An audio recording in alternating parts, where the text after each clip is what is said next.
Amazon वर्षावन Amazon rain forest दुनिया का सबसे बड़ा वर्षावन है जो मुख्य रूप से दक्षिण अमेरिका के ब्राज़ील, पेरू, कोलंबिया आदि देशों में फैला हुआ है।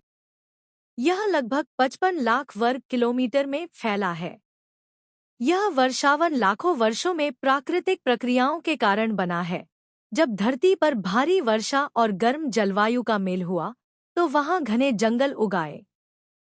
समय के साथ यहाँ हजारों प्रजातियों के पेड़ पौधे और जीव जंतु विकसित हुए, जिससे यह क्षेत्र जैव विविधता का सबसे बड़ा भंडार बन गया।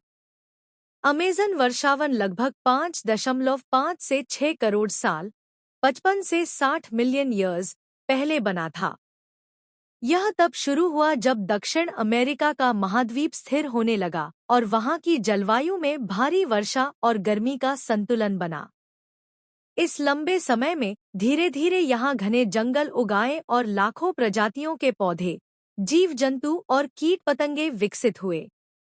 अमेज़न का यह विकास लाखों करोड़ों वर्षों तक चलता रहा और आज यह धरती का सबसे पुराना और सबसे बड़ा वर्षावन माना जाता है।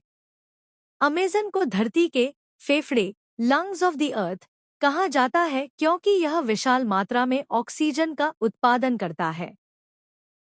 यहाँ के पेड़ दिन में प्रकाश संश्लेषण फोटोसिंथेसिस की प्रक्रिया के जरिए कार्बन डाइऑक्साइड को सोखते हैं और ऑक्सीजन छोड़ते हैं, जिससे धरती का पर्यावरण संतुलित रहता है।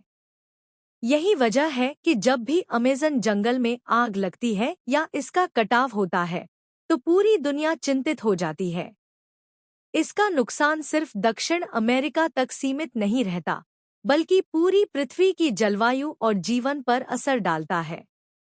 इसलिए अमेज़न सिर्फ एक जंगल नहीं, बल्कि धरती की जीवन रेखा है जिसे बचाना हम सबकी जिम्मेदारी है। अमेज़न वर्षावन में जानवरों और पक्षियों की अनेकों अलग-अलग प्रजातियां पाई जाती हैं। यह दुनिया की सबसे ज्यादा जैव विविधता बायोडायवर्सिटी वाला इलाका माना जाता है। यहाँ ऐसे ऐसे जीव जंतु मिलते हैं जो दुनिया के किसी और हिस्से में नहीं पाए जाते। जानवरों की कुछ खास प्रजातियां। जगुआर अमेज़न का सबसे बड़ा शिकारी। एनाकोंडा दुनिया का सबसे भारी सांप। कैपिबारा दुनिया का सबसे बड़ा कृंतक रोडेंट। स्लॉथ बहुत धीरे चलने वाला जानवर जो पेड़ों पर रहता है। टेपियर एक अनोखा जंगली